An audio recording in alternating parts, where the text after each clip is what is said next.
Welcome, and let's first talk compliance. I'm Katherine Short, Partnership Marketing Manager at First Healthcare Compliance. Thanks for tuning in.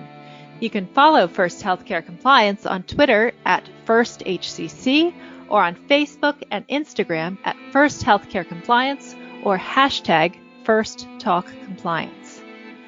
On today's episode, we're speaking with Warren Cook, co-founder of SymbianceHR, an HR consulting partner that uses direct experience and best practices for solving business challenges about the topic of Got Diversity, Get Inclusion, and the pending FLSA changes.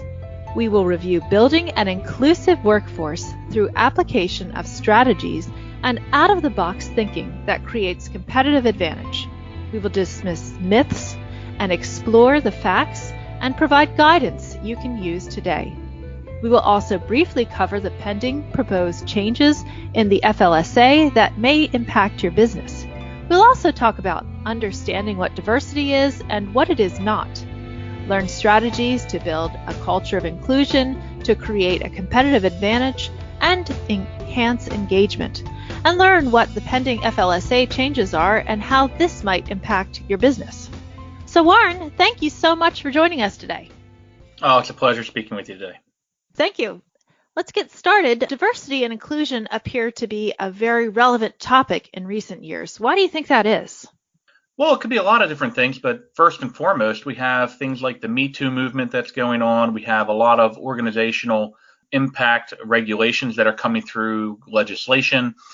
We have changes in Delaware and other states related to harassment. We have changes in the workplace to compensation practices. All that is leaving organizations wondering how to maximize their workforce and how to address these changes. And one of the strategies that have been implemented for a number of years now is diversity inclusion. And it's relevant because organizations that can recognize that they already have a diverse workforce and they already have a diverse lens and perspectives are focusing the inclusion part so that they can create a competitive advantage by engaging their workforce, leveraging the capabilities of their workforce, and breaking down barriers between different generations and different types of backgrounds and experiences of their workforce. So it's relevant because businesses are recognizing that it can become competitive for them to go down this path of building an inclusive culture. So how do you convince the leadership of a company to become inclusive? Great question. Really, it's several things that have to take place. And the first is the individual that's looking to do that, who's looking to convince leadership to make this change, has to become a catalyst and an agent for change by getting some of the facts around diversity and inclusion, and then leveraging those facts to influence the thinking and the perspectives of that leadership team. For example, one of the problems with diversity and inclusion is the belief of an organization has to go out and get diversity. And the reason why we talk about having diversity already, that you've got diversity, is every organization already has it. You know, diversity is defined as the condition of having or being different in a workforce, or the state of being diverse. And the organization is already diverse. And so it's influencing that leadership by talking to them about what inclusion means and how you can be inclusive with the people in the workforce. And so it's an education process, and it's demonstrating through small wins by taking the area that you already influence of your team or your group or your department and implementing inclusive strategies that then show positive returns in engagement and trust and retention. And that results in leadership slowly paying more and more attention to those actions and behaviors. And then the conversations can get more comprehensive and more strategic on how you roll that out to more of the organization that you're working with. But are you implying when we hire people that we can ignore their diversity?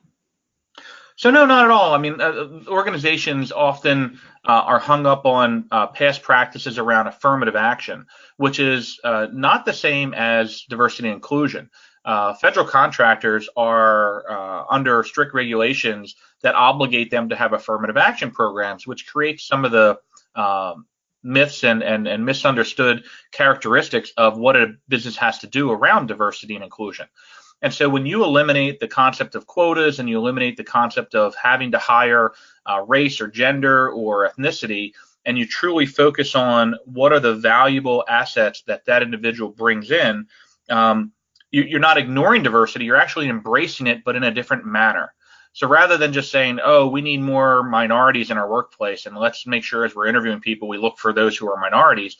Instead, you're looking at every individual as a human being for their qualifications, and then leveraging their life experiences and their diverse background of experience, work, industry, technology to add value to your organization. So it's not about you ignoring it, it's about you embracing it in a different light, in a different lens, and thinking about inclusion versus just the term diversity. Because again, the workforce is already diverse. It's a matter of who is in your organization today and how do you leverage the variety of capabilities and skill sets they have to create a competitive advantage in the way you sell your products or services to your customers and clients. How long does it take to create an inclusive culture? Great question. There's no definitive answer to that. I mean, a culture is something that has to permeate and continue on in your workforce for as long as your workforce exists. Changing culture is difficult. We always hear about organizations asking somebody in the company, why do you do that? And they say, because we've always done it that way.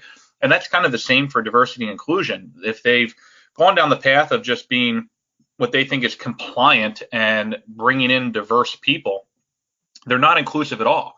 And so it could take 6 months or a year just to influence enough members of the management team or leadership or your peers to recognize the value of being more inclusive, breaking down silos, breaking down barriers.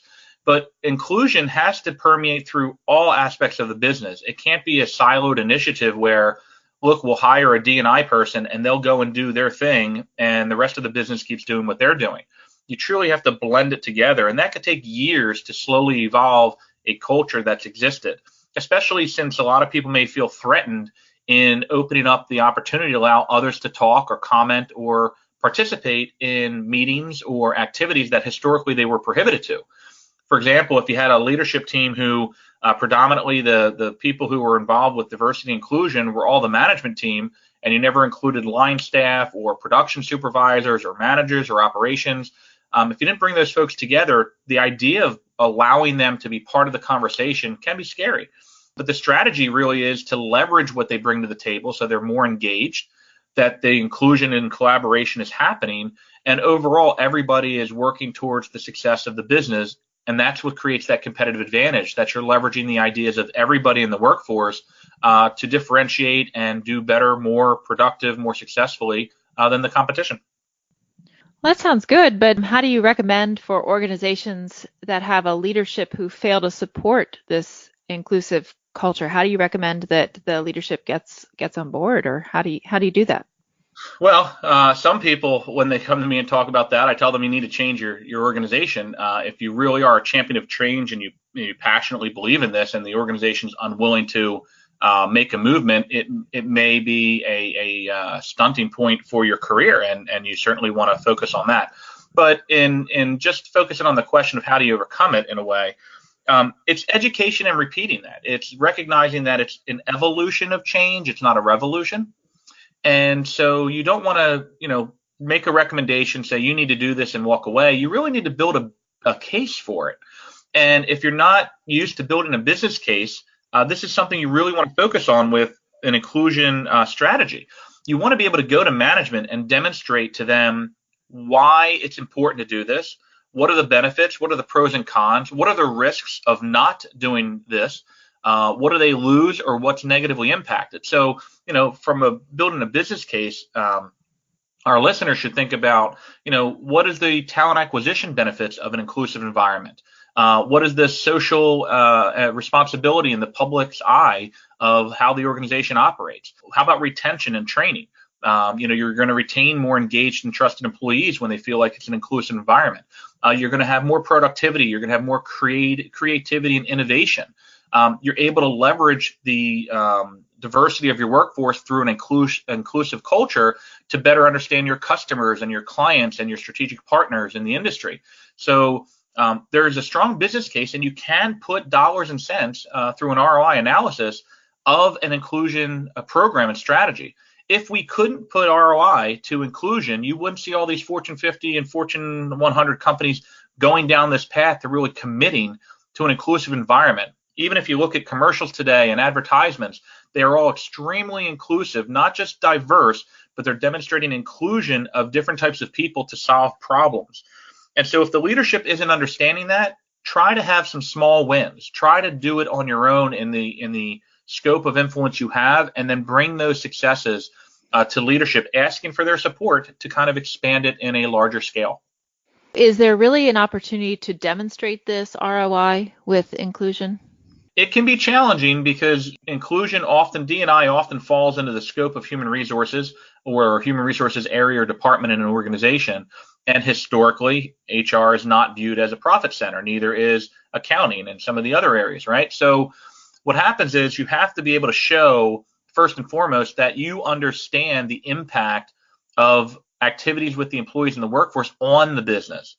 If you can't demonstrate why a good benefits program helps with ROI, if you can't demonstrate why good training programs or good communication, engagement surveys, if you can't demonstrate all the activities that are involved in talent acquisition, maintaining, development, performance management, how those generate value for the business, it's going to be even more challenging to show how inclusion impacts the business.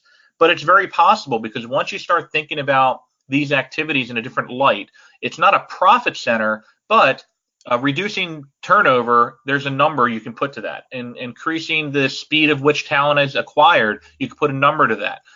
Productivity improvements, you can put a number to that. Just a culture of engagement where people collaborate and they work well together and they're more efficient. You can put numbers to those things. So ROI is very attainable, but it really sometimes changes the responsibility of the person trying to lead this initiative or the catalyst for this change to think about all these activities in business case form, like I mentioned, that they have to be able to say, what is this going to do for the business? Because if it's not going to support the success and growth and profitability of the business, you shouldn't be doing it. But at the same time, you need to recognize that you have to dig a little harder into the work and the research you're doing and compare current state to future state. So when you say, here's where we are today to the leadership team, here's where we want to be, and here's the value of making these changes, just like you would with anything else you put in place for a change agent in the organization, you can demonstrate the impact there. And when you start thinking about that, you'll start thinking about all your activities with ROI for the business, and you'll gain momentum. But it is, expect a lot of no's, expect a lot of rejection while you're building this case and while you're proving it with the people that you can influence. If you're just tuning in, you're listening to First Talk Compliance, and my guest today is Warren Cook, co-founder of SymbianceHR. Regarding the FLSA, why can't we just pay all our employees more than the salary threshold and be done with this? Catherine, great question. So this is regarding the proposed changes that are coming, and it's making a lot of organizations nervous about how to move forward and what to do. And the predominant change in the regulations is a threshold as far as how much you have to pay somebody in order to classify them as exempt, which means there's not going to be any overtime or minimum wage paid to that individual. Actually, Warren, could you give us a little bit more background to that? Sure. Okay. Sure. In March of 2019, we had the Department of Labor issued a proposed rule change to the Fair Labor Standards Act. And the significant changes that are going to be recommended or that are proposed right now impact one of the three-pronged tests related to how an organization exempts an employee from minimum wage and overtime. The primary focus is on the salary threshold. For many years, the threshold has been $455 a week as far as whether or not someone earning over that would be exempt from overtime and minimum wage. This is being proposed to change. The changes are proposed to go into effect in January of 2020. And right now, the proposed rule is going through the legislative process, and it's an open comment period, which means the public can comment until May of 2019. What's happening is that organizations are seeing these communications and seeing these postings and notices that are coming out, and immediately feel that they can solve the problem by simply paying people in their workforce more money. And if we pay them as much as the salary threshold or minimum threshold is, we avoid any problems. there's significant problems with that. And as you mentioned, a lot of people do just wonder, let's just pay them more. Well, in 2016, these rules started to come out, and initially were launched under the Obama administration, and now it's being represented under the Trump administration. But they just jumped and paid their employees the former recommended salary of $46,000, which never happened. There were judgments and pauses and injunctions put in place. And so a lot of employers paid a lot of money out of pocket to employees, and no change even happened. And even if the change did happen at that level, they failed to recognize other aspects of the law. So the reason you don't just jump and pay the employees differently is because you first need to determine, have you classified them properly based on the duties test? Because if you do not meet the salary threshold, then you don't even have to worry about the duties test, because you have to pay them as a non-exempt employee and they're eligible for the minimum wage and overtime. But if they do meet this new $35,000 308 limit that they're proposing, you still have to determine whether or not they meet the duties test as an administrative, executive, professional, individual position. And so failing to do that means that you may pay the person more money, still misclassify them, and then end up owing back wages or penalties for record-keeping violations or just misclassification. So I would urge caution in just changing your pay practices, and instead evaluate and analyze these positions effectively to determine whether or not, one, is it qualifying as exempt or not, and two, do you want to make them exempt or not? And we could spend hours talking about whether or not a company should make the person exempt, but it is really a business by business, case by case decision based on the industry, the work, the services they provide. But don't move forward with just making pay changes without considering why you're making those changes. Great advice. Thank you. Thanks for the background on that as well. Communication seems to be key to avoid lawsuits in regards to FLSA. So how far back can employers be sued? And what do you recommend regarding the communication for the workforce? Well, it's a scary situation because, and a great question, because, the government can go back 2 years of your pay practices. So if you are just today realizing, oops, I misclassified my employees, what's my risk and liability here? The risk is 2 years back for every employee. If you get audited or if there's a lawsuit filed, they're going to look at not just the one person, they're going to look at all of your employees, find out who's been misclassified, and then you run the risk of record-keeping violations and damages, back wages and damages, and potentially minimum wage, state or federal, and damages. So they go back 2 years in their review. If they believe the activities were willful, and willful doesn't mean you willfully didn't pay, it's more about that you willfully failed to do the right things to pay the employees properly. And so that goes back 3 years. So the actual risk for an employer today is 3 years, potentially for back wages and damages and record-keeping violations. The good news is that you want to start looking forward, and you want to start making these changes and analysis as quickly as possible. But the employees often catch wind of these changes, right? Catherine, they pay attention, They know what's going on, right? So what happens is that if you don't communicate effectively, if you don't have a communication strategy to help the employees look forward and join the employer on this journey to achieve compliance and benefit everyone, they immediately start looking backwards and saying, I saw something online, I saw something in the news, I heard from a friend, maybe I should just sue you. And the crazy part about all this, Catherine, is it costs nothing to sue the employer. The individual can simply go to the Department of Labor and say, I think I've been paid wrong, and file a claim. And the Department of Labor will investigate and research it. It almost is that easy. Now they have to fill out forms and give some information, but it doesn't cost them anything. And so employers really need to take this seriously. When you're communicating to the workforce, the most important thing is to engage them. How about be inclusive, right?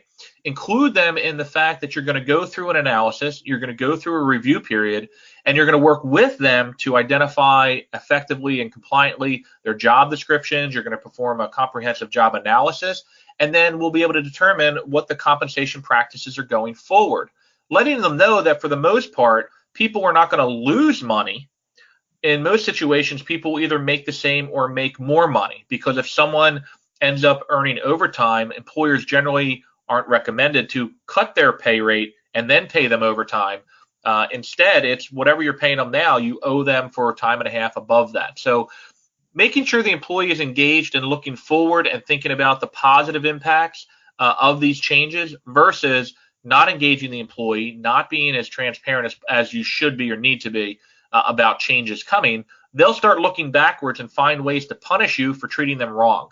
So it's a great question, and this is one that I get the most from our clients, is how do I make sure while I make these changes I don't get sued? Well, the reality is you can't prevent it, but you can do everything you can to have people looking forward and partnering with you during this change.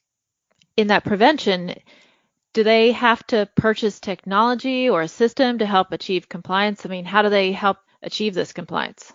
So good question. I mean, you don't need a technology to do it. So there's nothing to purchase. You don't have to go through any process of changing technologies to achieve compliance. You simply need to, and I don't mean simply as it's easy, but you simply need to perform a job analysis and a review of each of your job descriptions and your positions and determine how you've classified the employee as exempt or not exempt.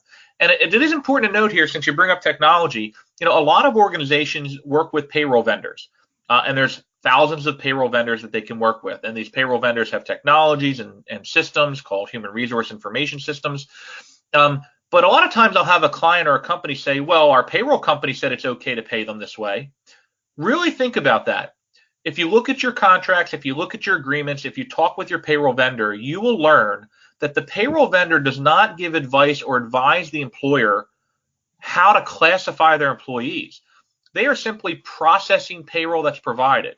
So whether you've had 1099s as independent contractors on your payroll incorrectly and illegally misclassified, or whether you have exempt people who really are not exempt misclassified, it is not the payroll provider's responsibility to classify your employees. It's their responsibility to pay who you've asked them to pay and to impound taxes, file your tax returns, and your 941 tax filings, your quarterly reports. So ask your payroll vendor, because if you think they're the ones that are telling you you're compliant, you're mistaken, because it's the employer's responsibility to define and classify their employees. So it's not a technology that needs to be purchased, but technology often maybe will help you track, help you manage, or help you maintain the classification.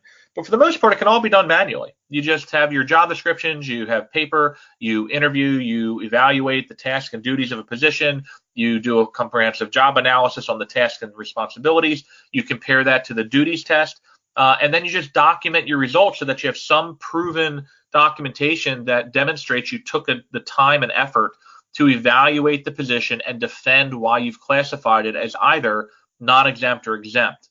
So, Catherine, that's really what you're doing. At the end of the day, if you have an audit or if you're sued, you want to show that you went through a comprehensive process and you've documented and you thought about it to classify this position and try to defend it. It doesn't mean your defense of the position will be correct, but at least you show that you went through a process, and they rarely will find you willfully guilty if you went through that process and simply just made a mistake. So what is the most critical step to consider to protect your business as these changes do take place? The most critical thing is to recognize that you're in the mix. You're part of this. Every company that has employees in the U.S. is exposed to these changes with the FLSA. Profit, nonprofit organizations all over. I mean, there's not many organizations that don't fall under the scope of the Fair Labor Standards Act, simply because some of the language that makes an entity fall under these regulations is whether or not you have interstate commerce. And as long as we have cell phones and as long as we're doing things online or on the internet, that almost applies. So assume you're covered under the FLSA as an employer, and then immediately consider what was your process to classify your employees. If you're thinking as you listen to this whole radio session that what do I mean by exempt and non-exempt, it's time to research it and look at how you've classified your workforce. If you understand the exempt and non-exempt, it's time and it's critical to understand what the changes are that are coming and how they impact your business. But truly, if you are listening to this wondering, what are they talking about, FLSA, what are they talking about exempt, non-exempt, it's time to reach out to your experts in your field, either HR professionals, HR on your team, your employment attorneys, or those that can help you understand what this risk is for your business and how to correct it. These FLSA issues can be fixed. they can be corrected. It's not like inclusion where you hope the culture changes, that you hope these initiatives produce the results you want. I mean, it has to be engaging on both the leadership side and the employee side, and they have to collaborate. From the FLSA, the rules are pretty defined. What you have to do is defined. It's just making sure that you're doing it to protect your business. And so the most critical step is think about protecting your business today and move forward with appropriate steps to do that. Great advice. Warren, I have a question. What if somebody's listening and they are at a small business and they are listening to this and they're starting to panic and they're thinking, I need to start researching this right now. What's the first place that you think that they should go to start researching it? If they're starting to Google this or whatever, what's the first place they should start looking right away? Yeah, no, great question. And a lot of people are probably squirming in their seats as they listen to this. This is not to scare people, it's to advise them and inform them. But so do not Google this topic, because if you do, you're going to land on blogs, you're going to land on different law firms giving different advice, and then it's going to be they're going to end up down a rabbit hole or something. So where should they go? DOL.gov. Go directly to the Department of Labor's website. So DOL.gov, and then under agency, you want to go to the Wage and Hour Division. And there are tons of resources. There are FLSA guidebooks. There are FLSA fact sheets. There are guidance documents. There's actually an interactive tool where you can answer questions and walk through a process that will help you determine whether or not your employee is exempt or not exempt. I caution you, just like the Department of Labor will caution you, that it's not the end-all, be-all legal advice. So these are just going to give you tools and resources to help you navigate and give you more understanding, but you really do want subject matter experts to actually look on a case-by-case basis your workforce, your industry, because just like I'm saying, there's a lot of information, a wealth of information out there. Most of the listeners that are going to be feeling like they got to quickly research don't know what they don't know, therefore they don't know what to ask. They don't know what they're looking for. And so it's a good place to start increasing your awareness so that you know how to ask better questions. Thank you so much, Warren. Thank you for joining us from SymbianceHR. Catherine, it was a pleasure being here today. Thank you for the opportunity. Thank you. And thanks to our audience for tuning in to First Talk Compliance. You can learn more about our show on our programs page on HealthcareNOWradio.com. and lend your voice to the conversation on Twitter at FirstHCC or hashtag FirstTalkCompliance. You can also email me at CatherineShort@FirstHCC.com. I'm Catherine Short of First Healthcare Compliance. Remember, compliance is the key to achieving peace of mind.